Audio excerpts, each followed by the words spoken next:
The private jet touched down on the runway, its engines whining as it slowed to a stop. Jonathan Hawthorne stepped out, his sharp suit perfectly tailored and his leather shoes clicking against the metal stairs. He was a man who commanded attention. His tall frame, piercing eyes, and air of authority made sure of that. For months, he had been traveling across continents, sealing deals and expanding his empire. But tonight, something pulled him back home as he climbed into the sleek black car. Waiting for him at the airport, Jonathan couldn't shake off an odd feeling in his chest. It wasn't fear, it was more like unease. Maybe it was because he hadn't seen his daughter in weeks. Or maybe it was just the weight of being away from the only place that ever truly felt like home. By the time the car rolled up to his estate, a sprawling mansion surrounded by manicured lawns and towering trees, the sun had dipped below the horizon. The house glowed faintly under the golden lights of the porch, but there was no warmth in the scene. Something about the stillness outside felt wrong. Too quiet. Jonathan grabbed his briefcase and walked toward the front door. That's when he heard it, a scream. High-pitched, raw, and full of terror, his heart sank. He didn't need to think. Twice, he dropped his bag and bolted inside. The sound was unmistakable. It was Tiana, his adopted daughter. Tiana was only 12, but she carried herself with a maturity beyond her years. She'd come into Jonathan's life 6 years ago after losing her biological parents in a tragic accident. From the moment they met, she had filled a void he didn't even realize existed. Her laughter used to bounce off the walls of this cold, empty house, turning it into a home. Now, though, all he could hear were her cries. He rushed through the foyer, his footsteps echoing loudly. "Tiana!" he shouted, his voice thick with panic. And then he saw her. She stood in the middle of the living room, clutching a crumpled piece of paper in her shaking hands. Tears streamed down her face, leaving streaks on her cheeks. Her wide, terrified eyes locked onto his. "Dad!" she managed to choke out before breaking down completely. But what froze Jonathan in his tracks wasn't just Tiana's distress. It was what lay behind her. On the floor, motionless, was Evelyn, their longtime housekeeper. Blood pooled around her head, staining the expensive marble tiles. Beside her lay the broken remains of a vase, shards scattered everywhere like jagged teeth. For a moment, Jonathan couldn't breathe. His mind raced, trying to make sense of the chaos in front of him. Evelyn had been more than just an employee. She was practically family. She'd taken care of Tiana when Jonathan was too busy with work. She'd cooked meals, mended clothes, and offered advice when things got tough. And now she was gone. "Evelyn," he whispered, kneeling beside her. His hands hovered over her body, unsure of what to do. He wanted to check if she was still alive, but deep down he already knew the answer. Tiana stumbled toward him, collapsing into his arms. "They hurt her," she sobbed. "They came in, and she tried to stop them. They hit her, Dad, they hit her so hard." Jonathan held her tightly, his own shock giving way to anger. Who could have done this? What kind of monster would break into someone's home and leave such destruction in their wake? As he looked around the room, he noticed other signs of struggle. A chair was overturned. The coffee table was cracked. And near the shattered window, glass glittered dangerously on the carpet. Whoever had done this hadn't come quietly, and they hadn't left without a fight. But one thing puzzled him. Nothing seemed to be missing. No drawers were rifled through. No safes were broken open. Even the jewelry box on the sideboard remained untouched. If this wasn't a robbery, then what was it? Tiana clung to him, her small body trembling. "I'm scared, Dad. I don't want them to come back." Jonathan kissed the top of her head, though his stomach churned with guilt. He should have been here. He should have protected her. Instead, he'd been halfway across the world, chasing success while his family fell apart. The sound of sirens broke through his thoughts. Neighbors must have called the police after hearing the commotion. Officers arrived quickly, followed by paramedics. They confirmed what Jonathan already feared: Evelyn was dead. Detectives began questioning Tiana, asking her to recount what happened. Through tears, she described seeing 2 masked figures breaking in. Evelyn had confronted them, shouting for them to leave. One of them shoved her aside, sending her crashing into the table. Then they demanded something, money, jewels, but Evelyn refused to cooperate. They kept yelling at her, Tiana said, her voice barely audible. She told them to get out. And then one of them picked up the vase and she couldn't finish the sentence. Neither could Jonathan Dodd as the officers continued their investigation. Jonathan noticed something strange. Among the debris on the floor was a note, partially hidden beneath the couch. He picked it up carefully, his hands trembling. Written in bold, angry letters were the words, "This is your fault." His blood ran cold. Whoever had done this wasn't just targeting his wealth or possessions. This was personal. And as he looked at Tiana, huddled in a blanket and staring blankly at the wall, he realized the nightmare was far from over. The hours that followed felt like a blur. The house, once filled with warmth and laughter, now seemed cold and suffocating. Police officers moved in and out, their boots echoing on the marble floors as they collected evidence. Flashlights illuminated every corner of the room, casting long shadows that danced eerily on the walls. Jonathan stood frozen, his mind struggling to process what had happened. Evelyn was gone, taken from them in the cruelest way possible. And Tiana, his little girl, she sat huddled in a chair, wrapped in a blanket, her eyes hollow with fear. One of the detectives approached him, a tall man with graying hair and a kind but firm voice. "Sir," he said gently, "we need to ask you some questions." Jonathan nodded numbly, still clutching the note he'd found earlier. He handed it over, without hesitation, watching as the detective read it carefully. The words, "This is your fault," seemed to burn into his brain. Who would say that? What did it even mean? Was someone blaming him for Evelyn's death? As the detective scribbled notes, Tiana spoke up softly from her seat. "They wanted something," she murmured. "Evelyn wouldn't give it to them." "What did they want?" Jonathan asked, kneeling beside her. His voice was calm, though inside he felt anything but. Tiana shook her head. "I don't know. They kept saying, 'Where is it?' But Evelyn just told them to leave. She didn't tell them anything." The detective exchanged a glance with his partner before turning back to Jonathan. "Do you have any idea what they might have been looking for?" Jonathan thought hard. Money? Jewelry? Important documents? None of those made sense. If this were about stealing valuables, they wouldn't have left empty-handed. There was something else at play here, something darker. Once the police finished their initial investigation, Jonathan insisted on staying close to Tiana. He couldn't bear to let her out of his sight. As night fell, the house grew quieter, but the tension lingered. Every creak of the floorboards, every rustle of leaves outside sent chills down his spine. Tiana barely slept. When she finally drifted off, curled up on the couch with her blanket, Jonathan sat nearby, staring at the wall.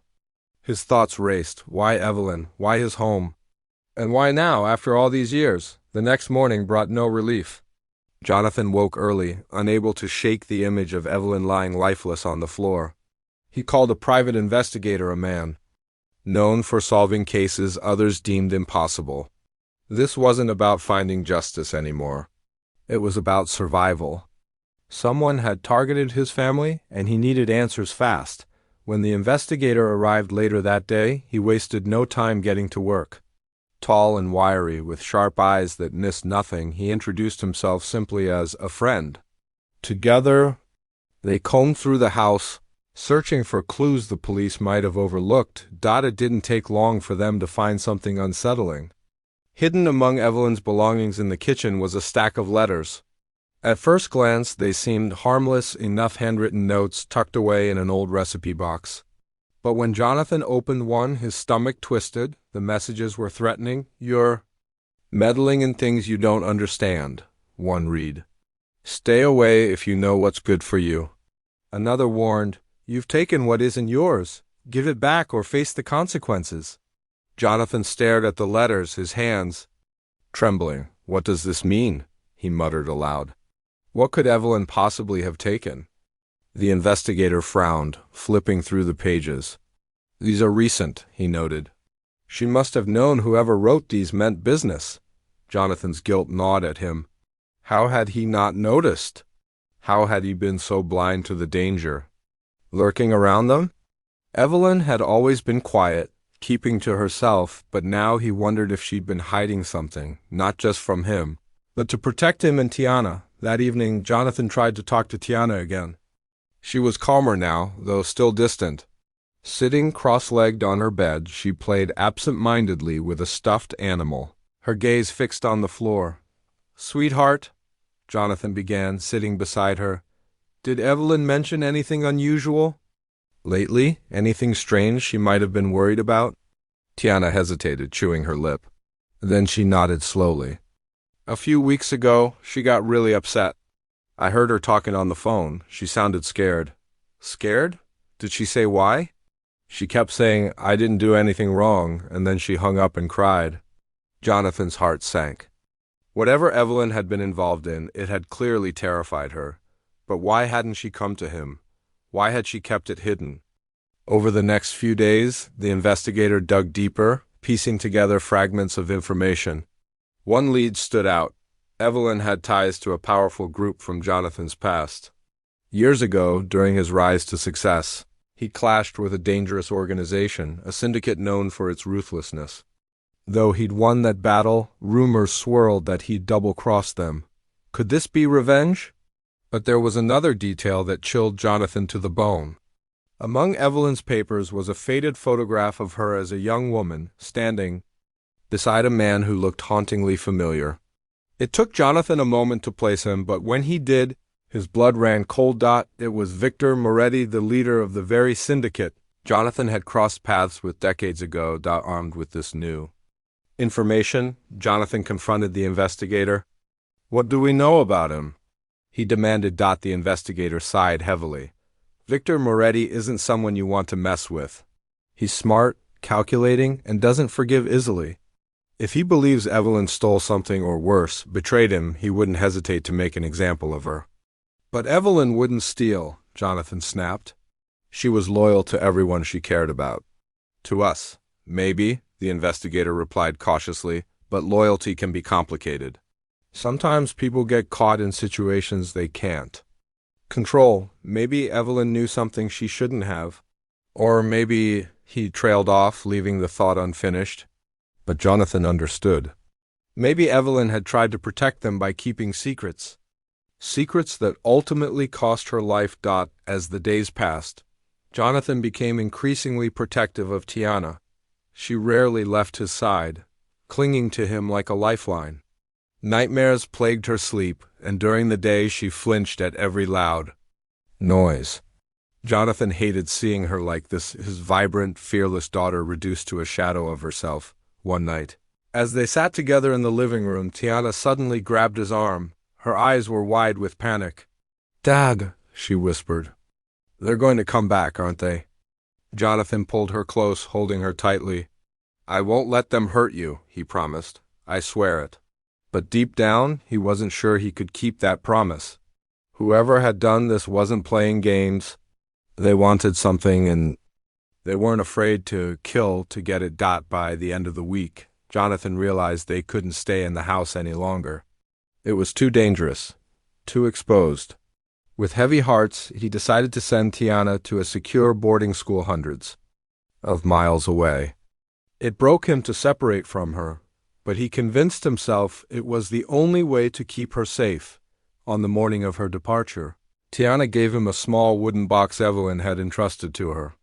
Inside was the same photograph of Evelyn and Victor Moretti. Beneath it lay a folded note addressed to Jonathan.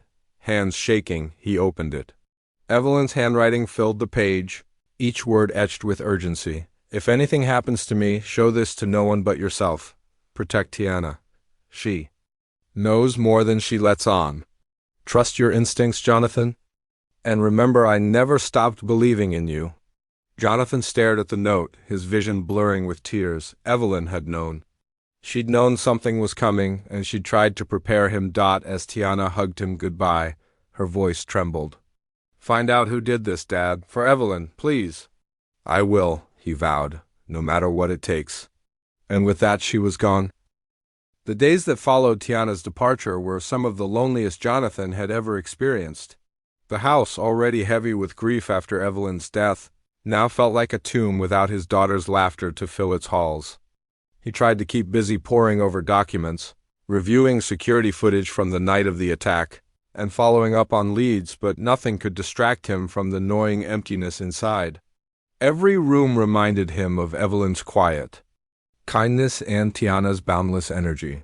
It was as if their absence had stripped the life out of the mansion. Still, Jonathan refused to give in to despair. If anything, his determination grew stronger. He spent hours poring over the photograph Evelyn had left behind. The image showed her standing beside Victor Moretti, the man who once led the syndicate Jonathan had crossed decades ago. At first glance, it seemed innocent enough, young Evelyn smiling warmly next to a sharply dressed man, but Jonathan couldn't shake the feeling that there was more to it. Why would Evelyn have kept this picture hidden for so long? And why? Did it suddenly resurface now? One evening, while sitting alone in his study, Jonathan decided to dig deeper into Evelyn's past. He reached out to old acquaintances, people who might have known her before she came to work for him. One name kept. Coming up, an elderly woman named Ruth, who had been Evelyn's closest friend during her younger years. Though hesitant at first, Ruth agreed to meet with Jonathan at a small cafe near her home. When they finally sat down together, Ruth's eyes softened as she looked at the photograph Jonathan placed on the table. "Oh, Evelyn," she murmured, shaking her head. "I always knew she'd get herself into trouble one day." "What kind of trouble?" Jonathan asked, leaning forward. His voice was calm, but his mind raced with possibilities. Ruth sighed deeply, folding her hands on the table. "Evelyn wasn't just a housekeeper, you know. Before she met you, she worked for, well, let's just say important people, powerful people. She didn't talk about it much, but I know she got caught up in something messy, something dangerous." Jonathan's heart sank. "Do you think she was involved with Victor Moretti?" Ruth hesitated, then nodded slowly. "She never told me directly, but I suspected. There were times when she disappeared for weeks at a time, and when she came back she looked scared. Like she was running from something or someone?" "Did she ever mention what she was running from?" Jonathan pressed. Ruth shook her head. "No, but she did say one thing that stuck with me. She said, 'Some secrets are worth dying for.' I didn't understand it at the time, but now—" Her voice trailed off, tears welling in her eyes. Jonathan thanked Ruth for her help and promised to protect Evelyn's memory. As he drove home, his mind swirled with questions. What secret had Evelyn been guarding? And how did it connect to Victor Moretti? Back at the mansion, Jonathan began piecing together everything he knew. Evelyn had ties to Moretti's world, yet she chose to leave it behind and start anew. She became a part of Jonathan's family, dedicating herself to caring for Tiana. But somewhere along the way, her past must have caught up with her. Someone wanted something from her, and when she refused, they killed her. But what exactly were they looking for? Money? Information? Or something else entirely? The private investigator Jonathan hired returned with new findings. After combing through records and tracking down sources, he uncovered a startling detail. Evelyn had recently accessed a safety deposit box at a bank downtown. The contents of the box were unknown, but based on the timing, it seemed significant. "This could be it," the investigator said, handing Jonathan a copy of the bank receipt. "Whatever she took or hid, it's probably in there." Jonathan wasted no time. The next morning, he went to the bank and requested access to the box. Armed with Evelyn's authorization letter, which he found among her belongings, he was granted entry. Inside the small metal container, he discovered a single item, a USB drive. His hands trembled as he held it. Could this tiny device hold the key to everything? Was it what the intruders had been searching for? And if so, what did it contain? That night, Jonathan plugged the USB drive into his laptop. A folder appeared on the screen, filled with files labeled with dates and cryptic titles. Curious, he opened one of them. What he saw made his blood run cold. It was evidence, dozens of documents, photos and recordings implicating Victor Moretti in illegal activities, bribery, extortion, even murder. Evelyn had been gathering proof against him, likely planning. to expose his crimes. But instead of bringing justice, her actions had sealed her fate. Jonathan stared at the screen, his mind reeling. Evelyn hadn't just been protecting herself. She'd been trying to take down a monster. And now, because of him, she was dead. Guilt overwhelmed him. If only he'd paid closer attention. If only he'd noticed the warning signs. Maybe then... He could have saved her, but guilt quickly gave way to anger. This wasn't just about Evelyn anymore. It was about sending a message to Moretti and everyone like him. They couldn't win, not this time. Over the next few days, Jonathan devised a plan. He knew confronting Moretti directly would be suicide, but he also knew he couldn't sit idly by while the man responsible for Evelyn's death walked free. Using his resources, he set up a meeting with Moretti under the pretense of discussing a business deal. It was risky, but Jonathan was willing to do whatever it took to protect Tiana and honor Evelyn's sacrifice. Before leaving for the meeting, Jonathan called Tiana. Hearing her voice brought both comfort and pain. She sounded better, though still guarded. "How's school?" he asked, forcing a smile into his tone. "It's okay," she replied softly. "But I miss you, Dad." "I miss you too, sweetheart," he said, his throat tightening. "Listen, I need you to stay strong for me, all right? No matter what happens, remember that I love you. Always." There was a pause on the other end of the line. "Are you going to catch the bad guys, Dad?" "Yes," he promised. "I'm going to make sure they can't hurt anyone else." After hanging up, Jonathan took a deep breath. He slipped the USB drive into his pocket and headed out the door. The game was far from over, but one thing was certain: Victor Moretti would regret ever crossing paths with Jonathan Hawthorne. As Jonathan drove to the meeting point, a luxurious penthouse overlooking the city, he replayed Evelyn's final note in his mind. "Protect Tiana, she knows more than she lets on." What had Evelyn meant? Did Tiana truly know something, or was it just a mother's instinct to shield her child? Either way, Jonathan vowed to uncover the truth, not just for Evelyn, but for Tiana, for all of them. The elevator doors opened, revealing a lavish suite bathed in soft light. Victor Moretti stood by the window, sipping a glass of whiskey. His sharp features and confident demeanor radiated power, but Jonathan saw right through the facade. Beneath the polished exterior lay a man capable of unspeakable cruelty. Well, Moretti drawled, turning to face him. "Look who decided to show up." Jonathan stepped forward, his jaw clenched. "We need to talk." And with that, the real battle began. The penthouse was everything Jonathan expected, and more. Floor-to-ceiling windows offered a breathtaking view of the city skyline, glittering like a sea of stars below. Expensive furniture filled the space, every piece chosen to scream wealth and power, but none of it impressed Jonathan. His focus was locked on Victor Moretti, who stood casually by the window with a glass of whiskey in hand. Moretti turned as Jonathan entered, his lips curling into a smirk. "To what do I owe this unexpected visit?" he asked, his tone dripping with mockery. Jonathan didn't waste time exchanging pleasantries. He walked straight toward Moretti, stopping just a few feet away. "Cut the act," he said sharply. "You know why I'm here." Moretti raised an eyebrow, feigning confusion. "Do I? Enlighten me." "Evelyn's dead," Jonathan spat, his voice low but laced with fury. "And I know you're behind it." For a moment, Moretti's expression faltered, but then he chuckled. Humorless sound that made Jonathan's skin crawl.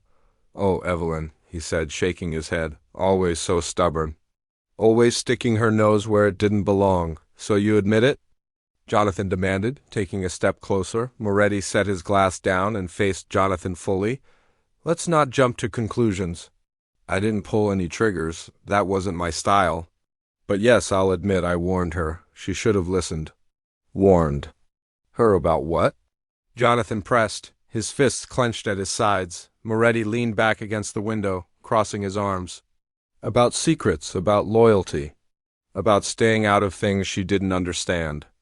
Unfortunately for her, she chose to play hero, and heroes don't last long in my world." Jonathan's jaw tightened. He wanted nothing more than to lash out, to make Moretti pay right then and there, but he forced himself to stay calm. Losing control wouldn't bring Evelyn back, it would only put Tiana in greater danger. Instead, he reached into his pocket and pulled out the USB drive. Holding it up, he said, "This is what she died protecting. Proof of your crimes, bribery, extortion, murder, all neatly documented." Moretti's eyes narrowed, but he didn't flinch. "Clever girl," he muttered. "I underestimated her." "You?" "Underestimating people is how they end up dead," Jonathan shot back. Moretti smirked again, though there was a flicker of unease in his gaze. "And what exactly do you plan to do with that?" he asked, nodding toward the USB drive. "Go to the police? Leak it to the press? You think anyone will believe you over me?" "I don't need them to," Jonathan replied. "All I need is for enough doubt to spread, for your empire to crumble, for people to see you for the monster you really are." Moretti studied him. For a long moment, his smirk fading into something darker. "You're playing a dangerous game, Hawthorne. One wrong move and you'll lose everything, including that little girl of yours." At the mention of Tiana, Jonathan's blood boiled. "Don't you dare threaten her," he growled, stepping closer until they were almost face to face. "If anything happens to her, I swear I'll burn your entire operation to the ground." Moretti held his ground, unflinching. "Big words for a man who's already lost so much. Tell me, does it hurt knowing Evelyn died because of you?" "Knowing she tried to protect your family from my wrath?" Jonathan froze, the words hitting him like a punch to the gut. As much as he hated to admit it, Moretti was right. Evelyn had sacrificed herself not just to stop Moretti, but to shield him and Tiana from the fallout.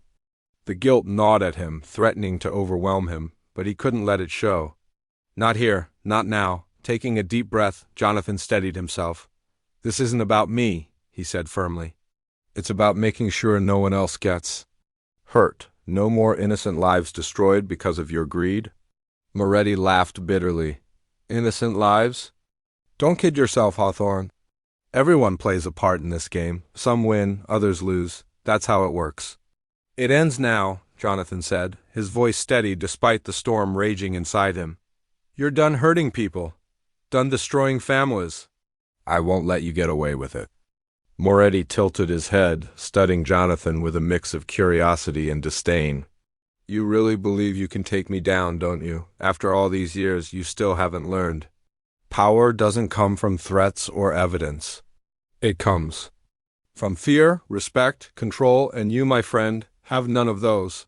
"We'll see," Jonathan replied, slipping the USB drive back into his pocket. "Enjoy your view while it lasts, Moretti, because soon you'll be looking at bars instead of skylines." With that, he turned and walked away, leaving Moretti standing silently by the window. Though he appeared confident on the surface, Jonathan's mind raced as he stepped into the elevator. Had he pushed too far? Was Moretti bluffing, or did he truly have the upper hand? Back at his mansion, Jonathan replayed the conversation in his head. Moretti's words haunted him, especially the part about Tiana. How far would Moretti go to retaliate? Would sending her to boarding school even keep her safe? Determined to stay one step ahead, Jonathan called the private investigator again. Together, they devised a plan to gather more evidence against Moretti. Using the USB drive as leverage, they tracked down former associates willing to testify about his illegal activities. Slowly but surely, cracks began to form in Moretti's empire. Meanwhile, Jonathan kept in close contact with Tiana. Each phone call was bittersweet. Her voice brought him comfort, but hearing her fear reminded him of the stakes. "Are you okay, sweetheart?" he asked during one conversation. "I'm fine, Dad," she replied softly. "But I miss home. When can I come back?" "Soon," he promised, though he wasn't sure when or if that would be possible. One evening, as Jonathan reviewed the case files, he received a chilling message. A package arrived at the mansion containing photos of Tiana arriving at her boarding school, along with a note, "No one is safe." Panic surged through him. They'd found her. Despite all his efforts, Moretti's men had tracked her down without hesitation. Jonathan grabbed his car keys and sped to the school. When he arrived, he found Tiana waiting anxiously in the headmistress's office. Her face lit up upon seeing him, but her relief quickly turned to worry. "What's going on, Dad?" she asked, clutching his arm. "We're leaving," he said firmly. right now. As they drove away, Jonathan realized the fight was far from over. Moretti wasn't just targeting him. He was targeting everyone. Jonathan loved, but Jonathan refused to back down. He owed it to Evelyn to protect Tiana and ensure her sacrifice wasn't in vain over the next few days. Jonathan worked tirelessly to dismantle Moretti's operation. With the help of the investigator, he uncovered a hidden compound where Moretti's men were planning their next move. Armed with this information, Jonathan coordinated a daring raid, exposing Moretti's crimes to the authorities. In the final showdown, Jonathan confronted Moretti face to face once more. This time, surrounded by police officers and irrefutable evidence, Moretti had nowhere to run. As handcuffs clicked around his wrists, Jonathan allowed himself a small sense of satisfaction. Justice had been served for Evelyn, for Tiana, and for everyone else whose lives Moretti had ruined. But as Jonathan stood outside the courthouse later that day, watching reporters swarm around him, he felt no joy, only exhaustion. The battle may have ended, but the scars would remain for him, for Tiana, and for everyone touched by Moretti's cruelty. Still, amidst the pain, there was hope. Hope that Tiana could heal. Hope that Evelyn's memory would live on. And hope that someday they could rebuild their lives together. Because no matter how dark the night, dawn always follows. And for the first time in months, Jonathan believed it might. The days following the raid on Moretti's compound were a whirlwind of activity. News outlets buzzed with headlines about the takedown of one of the most notorious crime bosses in decades. Reporters camped outside Jonathan's mansion, desperate for a statement, but he refused to speak to them. This wasn't about fame or vindication, it was about justice, for Evelyn, for Tiana, for everyone who had suffered under Moretti's reign. Inside the house, though, things were far from peaceful. The weight of everything that had happened pressed heavily on Jonathan's shoulders. He hadn't slept properly in weeks, his mind constantly replaying the events leading up to this moment. Every time he closed his eyes, he saw Evelyn lying on the floor, her lifeless body surrounded by broken glass. And then there was Tiana, his brave, fragile daughter who had endured more trauma in a few short months than any child should have to face in a lifetime. Tiana stayed close to him, rarely leaving his side. She'd been withdrawn since returning from boarding school, her once bright spirit dimmed by fear and grief. At night, she would wake up screaming, haunted by nightmares of masked intruders breaking into their home. During the day, she clung to small comforts, a favorite blanket, a stuffed animal, or an old photo of Evelyn. Jonathan tried his best to reassure her, but he knew words alone wouldn't heal the wounds they both carried. One evening, as they sat together in the living room, Tiana finally broke the silence. "Do you think it's over, Dad?" she asked softly, her voice barely audible over the crackling fire in the hearth. Jonathan hesitated before answering. Part of him wanted to say yes, to give her the peace of mind she so desperately needed. But the truth was more complicated. While Moretti was behind bars, his network of criminals and enablers still existed. There were loose ends, people who might seek revenge or worse, try to rebuild what Jonathan had worked so hard to destroy. "I don't know, sweetheart," he admitted honestly. "But I promise you this, no matter what happens, I'll do everything in my power to keep you safe." Tiana nodded slowly, though her expression remained uncertain. "I just wish Evelyn were here," she whispered, tears welling in her eyes. "She always knew how to make everything okay." Jonathan pulled her into a tight hug, his own throat tightening with emotion. "Me too, sweetheart, me too." Despite the lingering uncertainty, Jonathan threw himself into honoring Evelyn's memory. He established a foundation in her name, dedicated to helping children like Tiana, kids who had lost their parents and needed support to build brighter futures. It wasn't much, but it gave him a sense of purpose, a way to channel his grief into something meaningful. Through the foundation, Jonathan connected with other families who had faced similar tragedies. Hearing their stories reminded him that he wasn't alone in his pain. Some shared advice on coping with loss, others simply offered a listening ear. Slowly, these interactions began to ease the heaviness in his chest. He realized that healing wouldn't happen overnight, but it was possible. Still, there were moments when the anger returned. Late at night, when the house was quiet and the memories felt especially raw, Jonathan found himself staring at the USB drive that had started it all. What if Evelyn had never crossed paths with Moretti? What if she hadn't risked her life to gather evidence against him? Would she still be here? These questions tormented him, but deep down he knew the answer. Evelyn had been driven by love for her family, for justice, for doing what was right. She hadn't acted out of selfishness or recklessness. She had acted out of courage.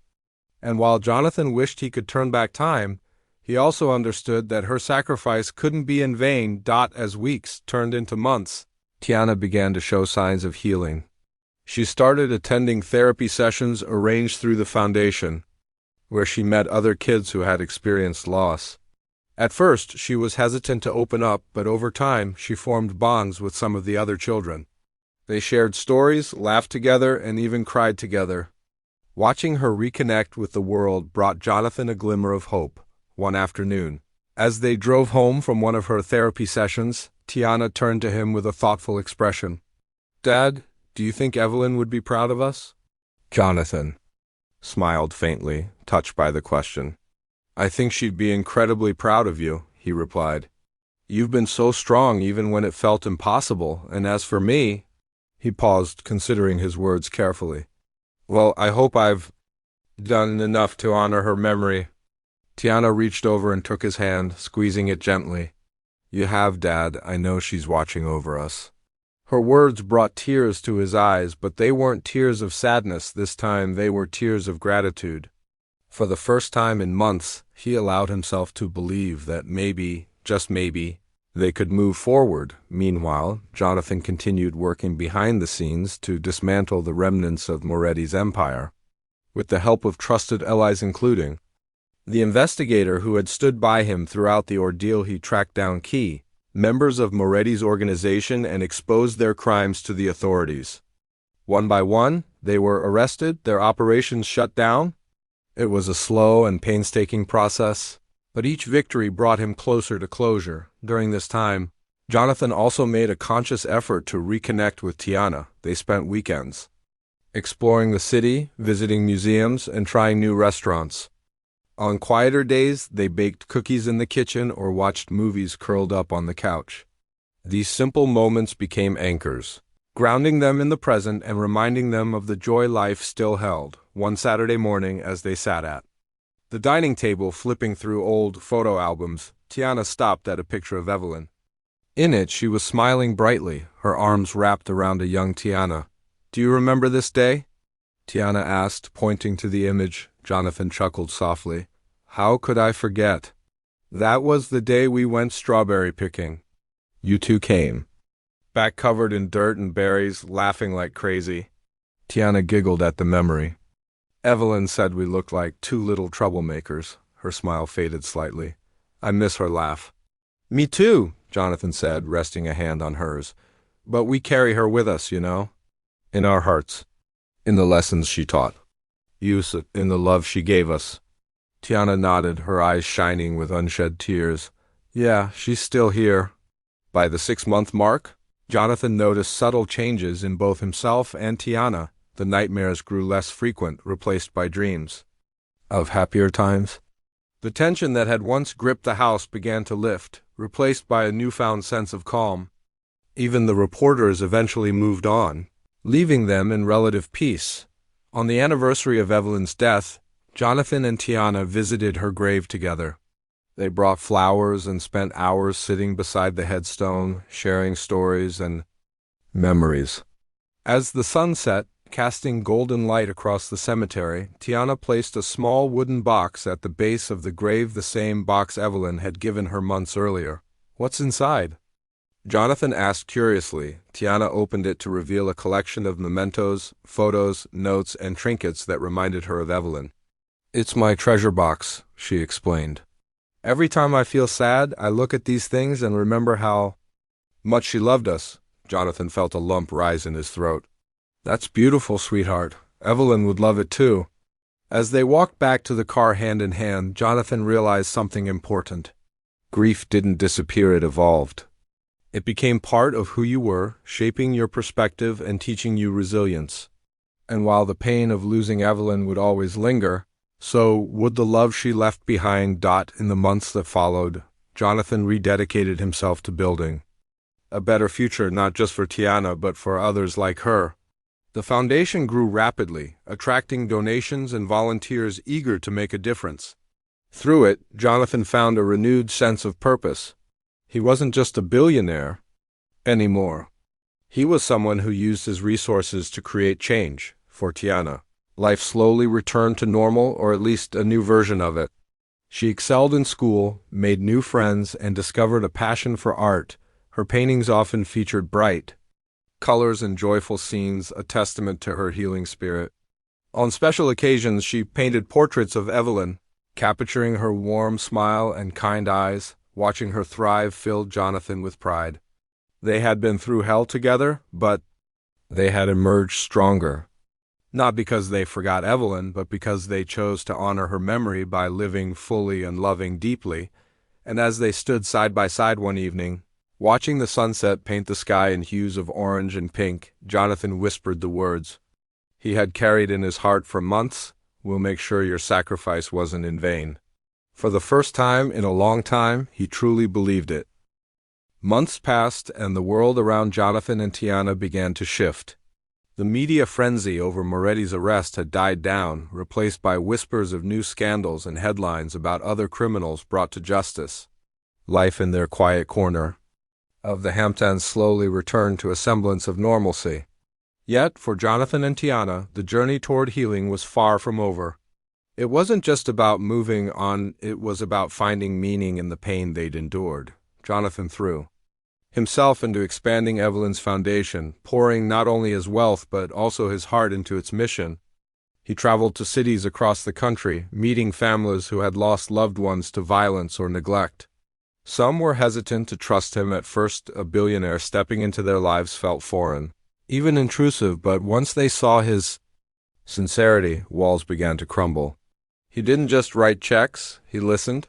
He shared stories of Evelyn and Tiana, showing them that he understood grief in a way few others could. Through these connections, Jonathan discovered something unexpected: purpose. For years, his life had revolved around building wealth and power. But now, sitting across from widows, single parents, and children who reminded him so much of Tiana, he realized how empty those pursuits had been without love and compassion. Evelyn's death had taught him that true success wasn't measured in dollars. It was measured in lives touched and hearts healed. Tiana too found her own path forward. Her art became a lifeline, a way to process emotions she couldn't always put into words. She started painting murals for the foundation, brightening drab walls with images of hope and resilience. One mural, titled "Evelyn's Light," depicted a glowing figure surrounded by children holding hands. When it was unveiled at the foundation's annual gala, guests wept openly. Moved by its beauty and symbolism, the gala itself marked a turning point for both Jonathan and Tiana. Hundreds of people attended, donors, volunteers, and beneficiaries, alike all united by a shared desire to create change. As Jonathan stood on stage delivering a speech, he looked out at the sea of faces and felt an overwhelming sense of gratitude. "We're here tonight because of one extraordinary woman," he began, his voice steady despite the lump in his throat. Evelyn believed in second chances. She believed in kindness, in family, in doing what's right even when it's hard. And though she's no longer with us, her spirit lives on in everything we do. He paused, glancing down at Tiana, who sat in the front row beaming up at him. "To my daughter, who reminds me every day what courage looks like, to all of you who've chosen to stand with us, we owe Evelyn more than we can ever repay. But we can honor her by continuing her work, by lifting each other up, by proving that love is stronger than hate." When he finished speaking, the room erupted in applause. Tiana ran up to hug him, tears streaming down her face. "You did great, Dad," she whispered. For the first time in months, Jonathan allowed himself to feel proud not of his wealth or achievements, but of the legacy they were creating together. As the weeks went by, Jonathan noticed subtle changes in their relationship. They laughed more, argued less, and spent hours talking late into the night. Tiana confided in him about school, her friends, and even her fears. She admitted that sometimes she still felt scared, especially when strangers approached her in public. But she also said she felt safe knowing he was always there to protect her. One evening, as they strolled through the garden behind the house, Tiana stopped suddenly and turned to face him. "Dad, do you think Mom would be happy with us?" Jonathan blinked, caught off guard by her question. "Mom?" he repeated softly. Tiana nodded, her cheeks flushing slightly. "I mean Evelyn. She was like a mom to me, and I wonder if she'd be proud of how we're doing." Jonathan knelt down so they were eye level, placing a hand on her shoulder.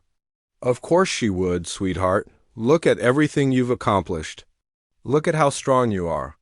Evelyn loved you more than anything, and she'd be bursting with pride if she could see you now." Tiana smiled shyly, then wrapped her arms around him. "Thanks, Dad, for everything." Despite the progress they'd made, Jonathan knew the scars of the past would never fully fade. Late at night, when the house grew quiet, he still found himself replaying the events that led to Evelyn's death. He wondered if there was anything he could have done differently. Could he have noticed the threat sooner? Could he have protected her better? But guilt, he realized, was a heavy burden to carry alone.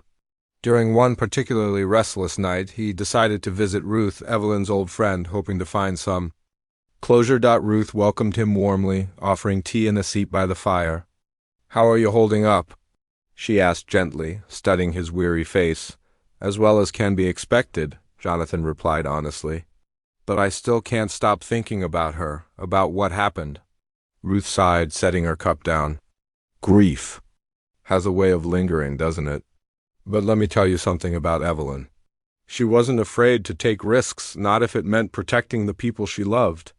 You and Tiana were her whole world, Jonathan. She gave her life to keep you safe. Don't waste that gift by drowning in regret."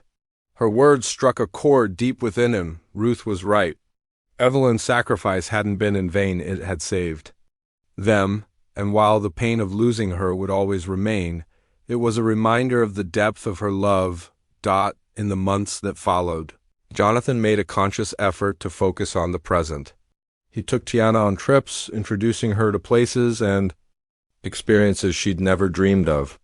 They visited museums, hiked mountains, and even spent a week at a beach house where Tiana learned to surf. Each adventure brought them closer, strengthening the bond they'd forged through tragedy. Back home, the foundation continued to thrive. Donations poured in, allowing them to expand programs and reach more families in need. Tiana often volunteered, helping organize events and mentoring younger kids. Watching her interact with others filled Jonathan with immense pride. She was becoming the kind of person Evelyn had always hoped she'd be: kind, compassionate, and fearless. On the second anniversary of Evelyn's passing, Jonathan and Tiana returned to her grave. This time, instead of sadness, they brought joy. They decorated the site with flowers, balloons, and a small easel displaying one of Tiana's paintings. Together, they shared stories and laughter, celebrating the life Evelyn had lived rather than mourning the life she'd lost. As they prepared to leave, Tiana placed a folded note beneath the flowers.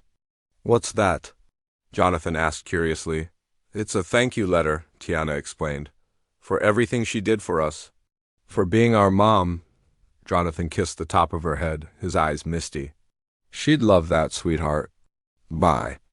The end of the year, Jonathan and Tiana had transformed their grief into something beautiful. Their home, once a symbol of loss, now radiated warmth and love. Pictures of Evelyn hung proudly on the walls, reminders of the woman who had shaped their lives in ways neither of them could have imagined. Jonathan often reflected on how much had changed since that fateful night. He had gone from a man consumed by guilt and anger to someone driven by purpose and hope. Tiana, too, had grown in ways he never thought possible. She was resilient, compassionate, and fiercely determined, a testament to the strength Evelyn had instilled in her. One snowy December evening, as they sat by the fireplace sipping hot chocolate, Tiana broke the comfortable silence. "Dad, you think we'll ever stop missing her?" Jonathan set his mug down and looked at her thoughtfully. "Probably not," he admitted.